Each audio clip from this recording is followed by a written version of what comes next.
창세기 49장 28절부터입니다. 이들은 이스라엘의 12지파라.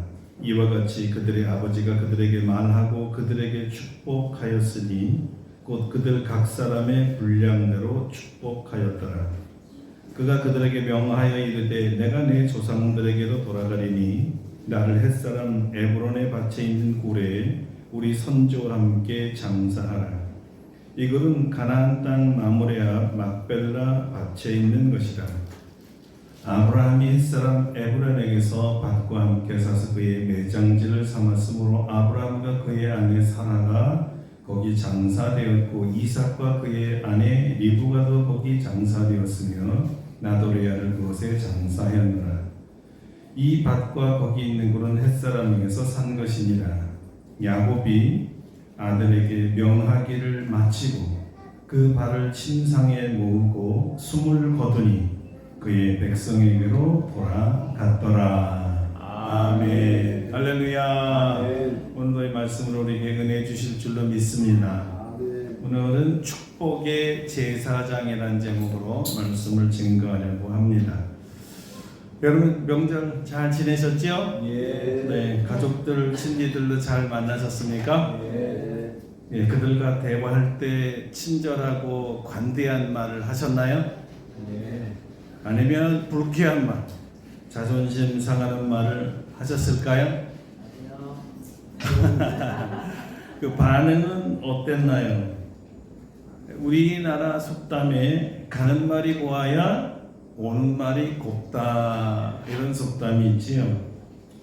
어쩌면 우리가 하는 이 말도 우리가 심는 대로 거둔다는 성경 말씀처럼 말이 되돌아오는 일종의 부메랑과 같습니다. 낙심케 하는 부정적인 말보다는 축복의 말을, 그리고 그 축복의 말을 하게 되면 그 자기가 빌어준 그 축복의 말이 자기에게 돌아오게 되어 있습니다. 예수님도 같은 말씀을 하셨습니다. 어떤 성이나 마을에 들어가든지 그 중에 합당한 자를 찾아내어 너희가 떠나기까지 거기서 머물라. 또 그 집에 머물면서 평안하기를 빌라. 그 집이 이에 합당하면 너희 빈 평안이 거기 임할 것이요 만일 합당하지 아니하면 그 평안이 너희에게로 돌아올 것이니라. 평안을 빌면 평안이 돌아오고 축복을 빌면 축복이 돌아옵니다. 아멘. 자기 입에서 나간 저주나 부정적인 말은 우리가 보통 심각하게 생각하지 않습니다. 하지만 누군가 자기에게 험한 말을 하면 반색을 하며 말초 신경까지 곤두서요. 즉각적으로 말이죠. 그래서 역지사지로 나의 말을 듣는 사람의 입장에서 말하면 좋은 말, 축복의 말이 자기에게 돌아옵니다. 오늘은 야곱을 통해서 이 축복의 말에 대해서 증거하려고 합니다. 오늘 성경은 야곱의 이 세상에서의 마지막 순간을 기록하고 있습니다. 그의 나이 147세입니다. 가나안에서 이 애굽으로 이주해 온 지도 17년째입니다.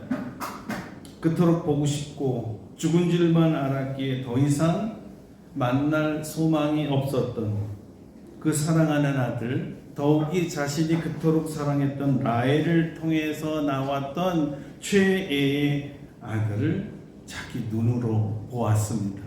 그리고 자기 가슴에 안았습니다. 죽은 줄만 알았던 이 요셉은 살아있었고 애굽의 총리라는 어마어마한 위치와 권세를 누리고 있었습니다. 이제 더 이상 한이 없었어요.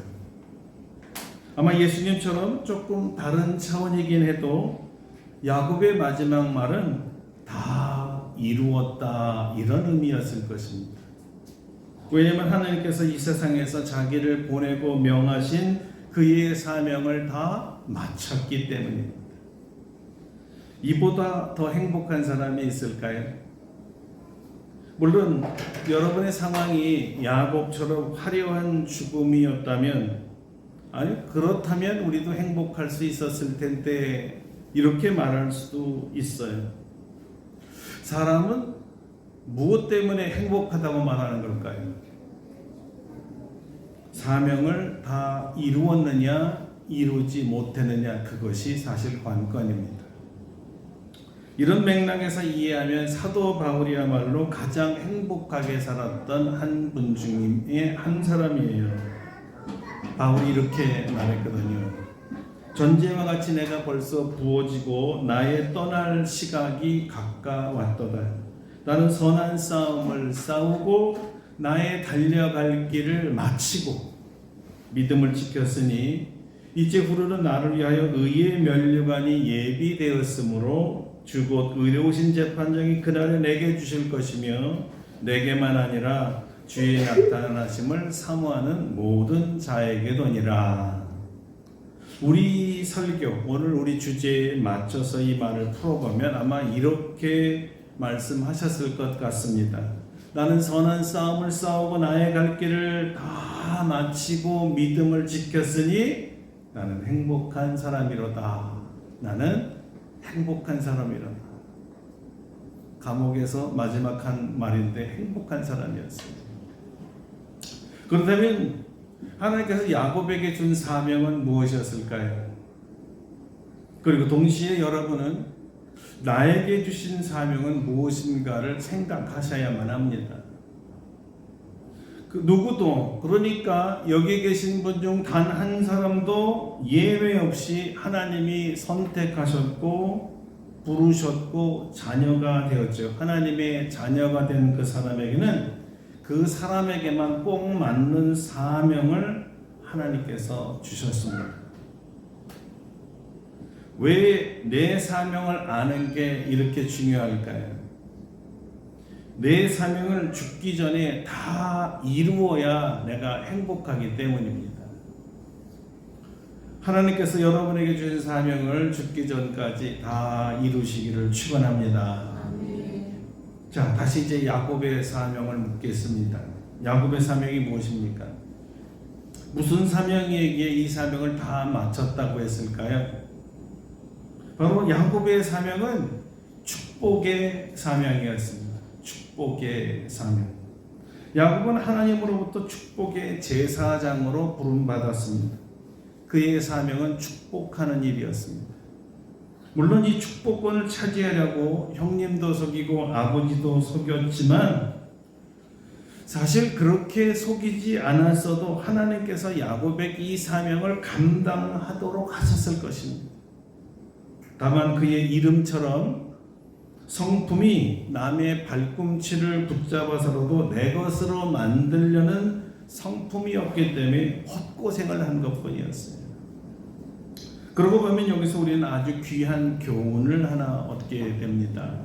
그 교훈은 우리 성품이 어떠하든지 야곱과 같든지 속이는 성품이었든지 아니면 파란만장을 한 삶을 살았든지 얼마나 우리가 일생을 살면서 여기까지 살아오면서 하나님을 많이 실망시켰던지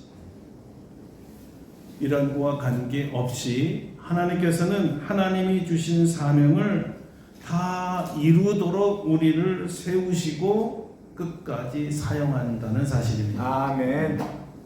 다시 한번 강조합니다. 야곱이, 아니 우리가 우리의 사명을 감당하는 것이 아닙니다.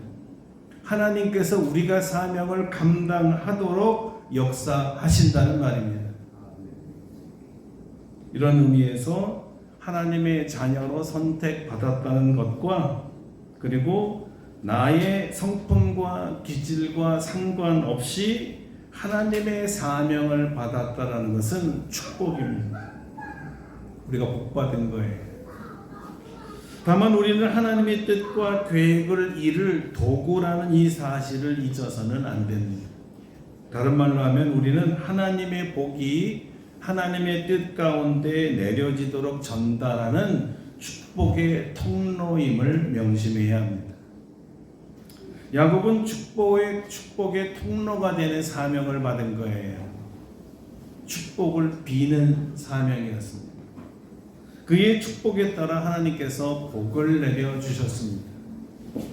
하나님은 모두가 축복받기를 원하십니다. 그래서 하나님의 축복의 통로를 통해 모두가 복을 받게 하십니다. 야곱은 누구를 축복했을까요? 오늘 이것이 아주 중요한 우리의 관심입니다.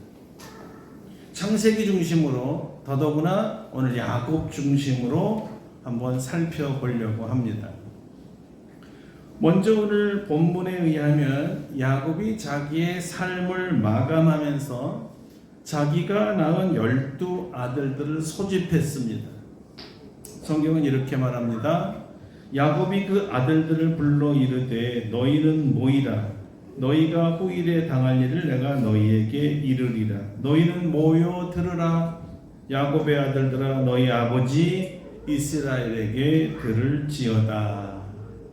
자, 이 말씀을 통해서 보면 무엇보다도 축복의 제1순위는 자기 자녀들입니다. 천국과 같은 가정을 이루려면 항상 축복의 제1원리가 가정과 자녀들에게 있어야 합니다. 무슨 말이냐면요, 실제 우리의 삶을 이렇게 둘러보면요, 남들에게는 너무 잘하는 사람이 있어요.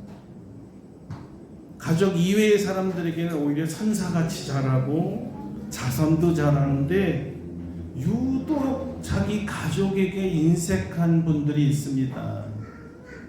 자기 아내에게, 자기 자녀들에게, 자기 부모들에게는 그렇게 인색한 거예요. 그렇게 하면 안 됩니다. 가족이 우선이고 자녀가 우선이에요. 축복의 제1번은 자녀들입니다. 야곱이 복되게 산 것은 이 12 아들들을 죽기 전에 다 자기의 두 눈으로 보았다는 거예요. 이게 아마 얼마나 큰 복인지 여러분들도 나이가 드시면 압니다. 자녀들은 아버지의 임종을 보았습니다. 그리고 아버지로부터 축복을 받습니다. 성경은 오늘 이 점을 아주 강조하고 있습니다. 오늘 보면 창세기 49장 28절입니다. 이들은 이스라엘의 12지파라 이와 같이 그들의 아버지가 그들에게 말하고 그들에게 축복하였으니 곧 그들 각 사람의 분량대로 축복하였더라. 성경의 관심, 다시 말하면 하나님의 관심은 역시 축복이었습니다. 창세기 1장에서 우리는 하나님이 세상을 창조하시면서 주신 첫 약속이 복이었던 것을 우리는 알고 있습니다. 그렇죠? 여러분의 기억을 위해서 하나님의 첫 약속을 다시 들려드리겠습니다. 하나님이 그들에게 복을 주시며 하나님이 그들에게 이르시되 생육하고 번성하여 땅에 충만하라. 땅을 정복하라. 바다의 물고기와 하늘의 새와 땅에 움직이는 모든 생물을 다스리라 하시니라. 그리고 창세기를 마치면서 복을 빌어주는 장면이 오늘 본문이죠. 창세기 전체가 하나님께서 의도하신, 하나님이 창조하신 사람들에게 하나님께서 복을 주시는 것이라는 것을 우리가 깨닫게 됩니다. 예수님의 설교를 보면 역시 첫 설교가 복이었습니다. 소위 우리가 말하는 팔복이지요. 물질적 복이든 영적인 복이든 하나님은 우리에게 복 주시기를 원하십니다. 아멘. 그리고 그 복을 우리가 비는, 즉 축복을 통해 복을 내려주시는 거예요. 그래요. 그래서 우리를 축복의 통로라고 부르는 것입니다. 사도 바울의 이해와 관심도 역시 창세기서부터 시작한 구약과 예수님의 말씀을 통해서 이렇게 축약해서 전해주었습니다. 에베소서 1장 3절입니다. 찬송하리로다 하나님 곧 우리 주 예수 그리스도의 아버지께서 그리스도 안에서 하늘에 속한 모든 신령한 복을 우리에게 주시되. 자, 이 영적인 복과 물질적인 복을 누구에게 제일 먼저 빌어주라고 했죠? 자녀들에게. 우리 자녀들에게 복을 빌라는 것입니다. 가족이 제일 먼저라는 거예요. 자녀들은 부모의 축복을 받으며 자라야 합니다. 부모가 빌어주는 축복이 삶에서 그대로 우리 자녀들에게 나타나기 때문이에요. 혹 여러분 이퀄라이저라는 영화를 보신 분 계세요? 젊은이들은 좀 보셨나요? 어르신들은 잘 모르시나요? 네. 이제 한번 가서 보시면 좋아요. 왜냐하면 이 주인공이 덴젤 워싱턴이라는 분인데 1954년생입니다. 흑인 배우인데요. 이분이 진실한 크리스찬입니다. 그리고 2024년 12월 21일 2년 전 말에 그러니까 그의 나이 70세에 뉴욕 할렘에 있는 켈리 템플 교회에서 목사 안수를 받았습니다. 흥미로운 그의 아버지도 역시 목사였다는 겁니다. 이 덴젤 워싱턴 본인도 1990년대 후반부터는 희한하게 마음속에 이런 생각이 자꾸 떠올랐대요. 어쩌면 내가 설교자가 되어야 되는 거 아닐까? 자꾸 이런 생각이 들었다는 겁니다. 그런데 결국 목사가 된 거죠. 그는 배우로서의 커리어를 이어가면서도 이제는 목사로서의 사명까지 함께 감당하게 된 것입니다. 그래서 그런지 제가 이분이 목사가 되었다기에 관심을 갖고 이분이 한 설교들을 들었는데요. 그 중에 아주 감동적인 설교 한 편을 듣게 되었습니다. 제목이 인생에서 실수하지 말아야 할 5가지입니다. 그 중에 가장 중요하게 여기는 덕목은 5번째였습니다. 4번째는 하나님의 은혜를 잊지 말라는 것인데 보통 사람이면 여기가 가장 중요하고 실수하지 말아야 된다고 강조해야 되는데 이분은 이보다 더 중요한 게 5번째입니다. 이라는 거예요. 5번째 항목이 무엇일까요? 부모님의 은혜를 절대 잊지 말라. 부모님의 은혜를 잊어버리는 것이 아주 심각한 5가지 실수 중에 하나요. 마지막 번째입니다. 왜 그럴까요? 이분이 얘기하는 자녀들이 모르는 그 수많은 시간 세월 속에 부모님들은 자녀들을 위해서 헌신적인 기도가 있었다는 거예요. 이 부모님들의 기도덕이라는 거예요. 스스로 자기가 잘나서 지금의 모습이 된 것이 결코 아니라는 이 점을 잊지 말라는 것이었습니다. 자기가 배우의 길을 가다가 목사가 된 것도 역시 부모님의 기도가 있었기 때문이라고 합니다. 여러분, 부모님의 기도는 이만큼 중요한 거예요. 부모님이 자녀를 위한 기도는 이렇게 중요하다니까요. 여러분은 자녀를 위해 기도할 때 무엇을 기도하시나요? 무엇을 위해 기도하세요? 당연히 축복이지요. 우리 아이들이 잘 되기를 원하는 거예요. 무엇을 하든 어떤 직업을 갖든 하나님의 영광을 위해 잘 되게 해달라고 우리는 기도합니다. 놀랍게도 그 축복의 기도대로 부모님의 축복의 기도대로 하나님께서 자녀들에게 복을 내려주십니다. 우리 자녀들을 통해 하나님의 복이 세상에 흘러가게 하시는 거예요. 그래서 우리가 축복의 통로이었듯이 우리 자녀들도 축복의 통로들이 되게 하시는 것입니다.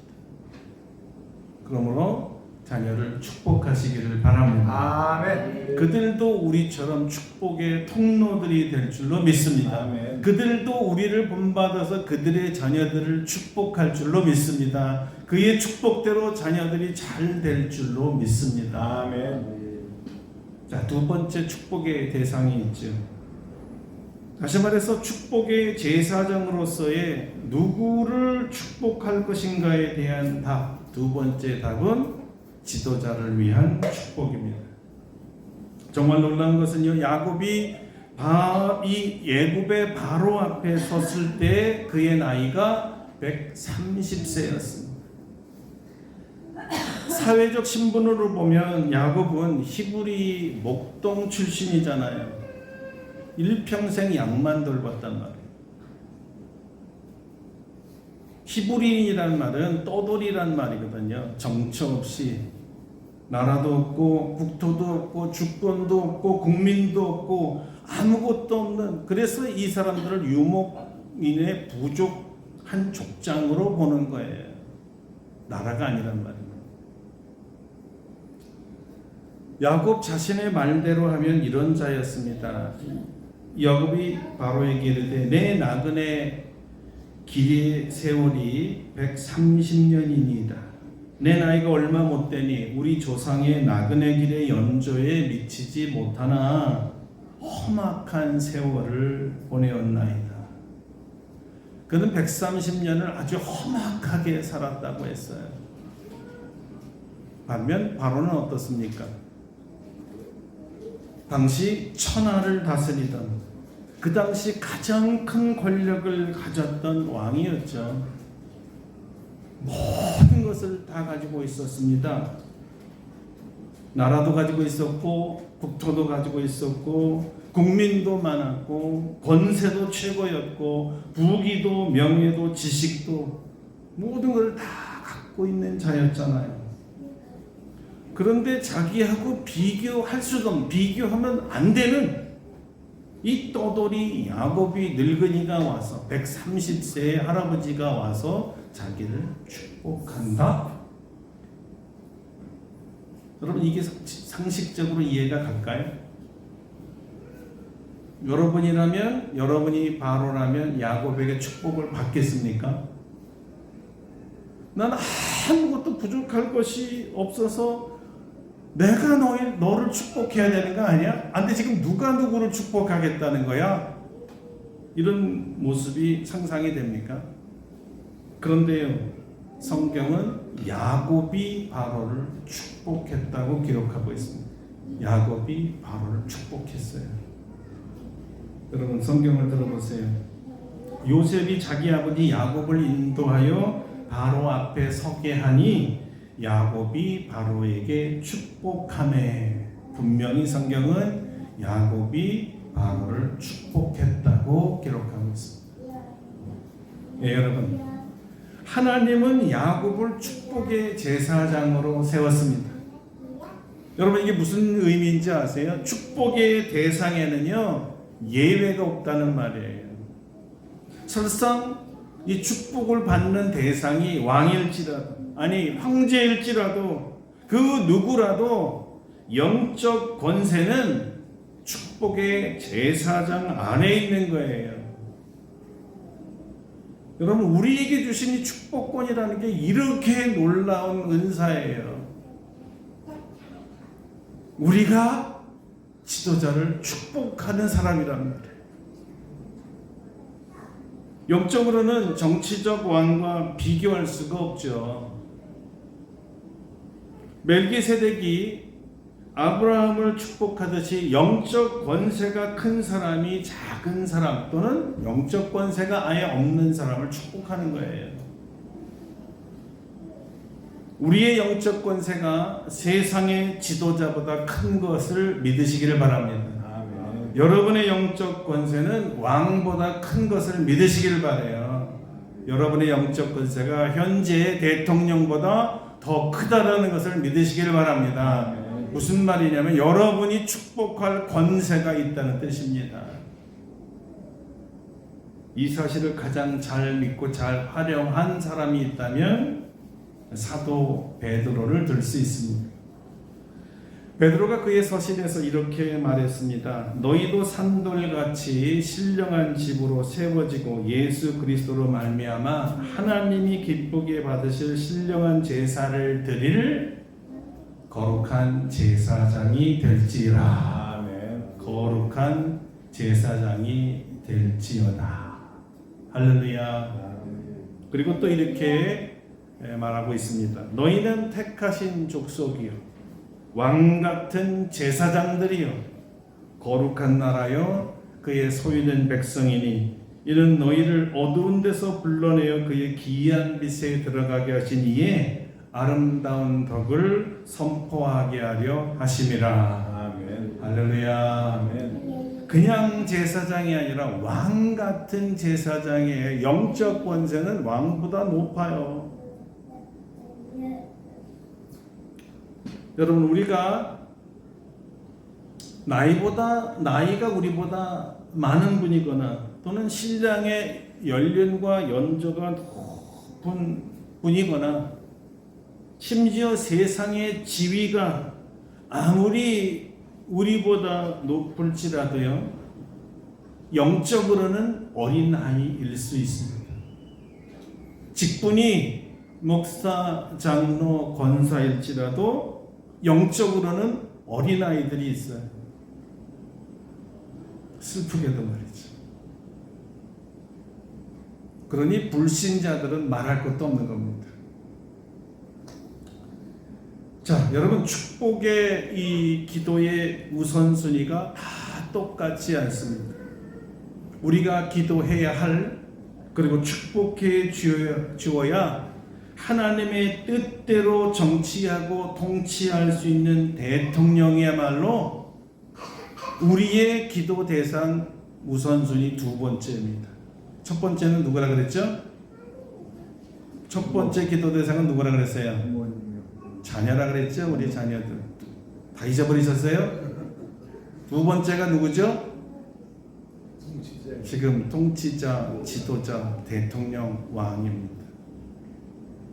이 지도자를 위한 기도에 대해서 목회 서신에서 젊은 목회자 디모데에게 사도 바울이 이런 권면을 했어요.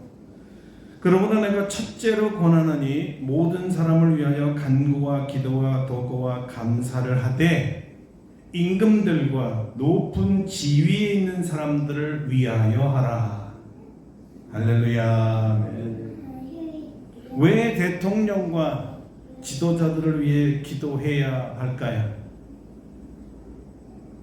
바울은 이렇게 답을 주었습니다. 이는 왜냐하면이죠, 우리가 모든 경건과 단정함으로 고요하고 평안한 생활을 하려 함이라.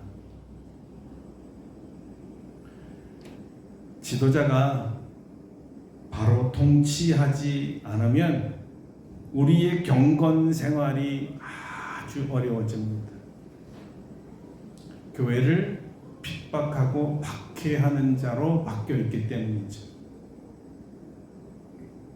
우리의 평안한 생활을 이룰 수가 없습니다. 아마도 대통령이 하나님의 뜻대로 백성들을 다스리지 않는 이유는 정말 많겠지만 그 중에 하나가요, 축복의 제사장들이 그를 위해서 기도하지 않았기 때문입니다. 누구를 막론하고 백성들이 잘 살고 신앙인이 평안한 신앙생활을 할 수 있도록 영적 제사장들인 성도들이 하나님이 여러분에게 주신 이 사명, 이 축복권을 사용해야 합니다. 여러분, 우리의 기도가 많이 부족했습니다. 지나간 우리 과거의 근간의 역사를 보면요, 역대 우리 대통령들의 삶이 너무 불행한 분들이 많습니다. 대통령 이후에 아주 비참하게 사는 모습을 우리는 다 알고 있습니다. 한 분 한 분 대통령이 지나가는데 나라가 흔들흔들합니다. 왜 그럴까요? 아모스는 부패해가는 이스라엘을 향해서 하나님의 말씀을 선포했습니다. 오직 정의를 물같이, 공의를 마르지 않는 강같이 흐르게 할지어다. 왕이 하나님의 정의와 공의를 실현하는 도구가 되도록 아모스처럼 기도하라는 거예요. 아모스는 왕이 하나님의 정의와 공의를 실현하지 못하고 죄를 짓는 이유에 대해서도 말해 주었어요. 무엇일까요? 이렇게 그는 말합니다. 주 여호와의 말씀이니라. 자기 말이 아니라는 겁니다. 하나님이 보실 때 그렇다는 거예요. 보라, 날이 이를지라 내가 기근을 땅에 보내리니 양식이 없어 주림이 아니요 물이 없어 가람이 아니요 여호와의 말씀을 듣지 못한 기갈이라. 한국교회와 성도들이 대통령을 위해서 기도해야 할 것은 그가 하나님의 말씀을 들을 수 있는 귀가 열리게 해달라. 하나님의 말씀을 들을 수 있도록 담대하게 하나님의 말씀을 전할 수 있게 해달라는 기도입니다. 아모스처럼요. 나단이 다윗 왕에게 직언을 했기 때문에 다윗이 들었고 그가 죄를 회개하여 주님으로부터 용서를 받았기 때문에 그 후에 바른 정치를 하고 하나님의 말씀대로 통치하는 하나님의 사자가 되었기 때문에 이스라엘 백성이 흔들리지 아니하고 평안할 수 있었고 잘 살 수가 있었던 거죠.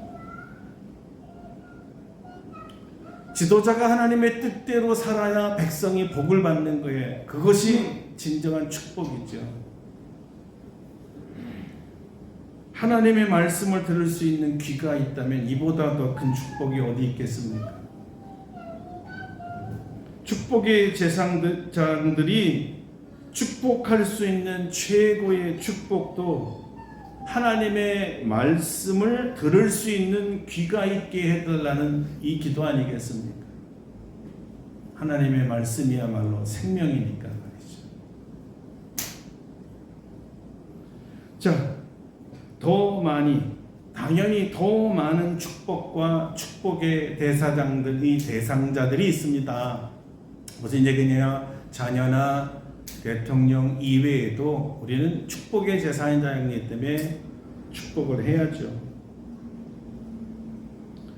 우리가 행복하고 우리 자녀들이 행복하며 국민이 행복해지려면 우리에게 주신 이 사명, 축복의 기도 이 사명을 쉬지 않고 드려야 할 것입니다. 우리가 너무 쉽게 지나치는 한 기도 제목은 사무엘의 말에서 볼 수가 있습니다. 사무엘은 이런 고백을 했습니다. 내가 너희를 위하여 기도하기를 쉬는 죄를 여호와 앞에서 결단코 범하지 아니하고 선하고 의로운 길을 너희에게 가르칠 것인즉. 그는 자녀와 국가 지도자를 축복하지 않는, 그들을 위해서 기도하지 않는 것이 죄라고 말하고 있습니다. 여러분은 자녀를 위하여, 국가를 위하여, 지도자를 위하여 기도하지 않는 게 죄라는 사실을 알고 계셨습니까? 여러분의 축복 기도로 여러분의 자녀들이 잘 살게 되는 것이 자명하듯이 여러분의 기도로 지도자가 하나님의 뜻대로 말씀을 가지고 통치할 것입니다. 우리가 축복 기도할 때 말이죠. 그래야 대한민국 국민이 평안하고 잘 살 수 있기 때문입니다. 여러분, 이 축복의 사명을 다 마치고 하나님 나라에 돌아가시기 바랍니다. 아멘. 이제 남은 인생이 얼마나 남으셨습니까? 우리 어린이들에게 물으면 실례죠. 아직 90년 이상 남았을 텐데. 하지만 몇 년이 남았던 간에 이제부터, 아니 오늘 이 말씀을 들은 이후로부터 여러분들은 매일매일 만나는 사람들, 여러분 눈에 들어온 사람들이 누구든지 축복하시기를 바랍니다.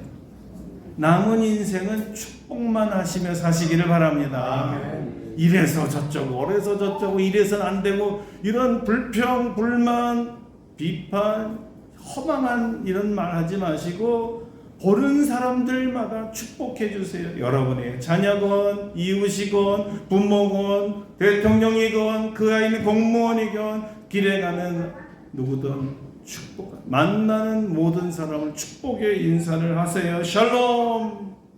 축복을 하세요. 여러분, 하나님께서 여러분에게 축복권을 주셨다는 것을 잊지 마세요. 야곱이 죽는 바로 그 순간까지 축복하고 죽었습니다.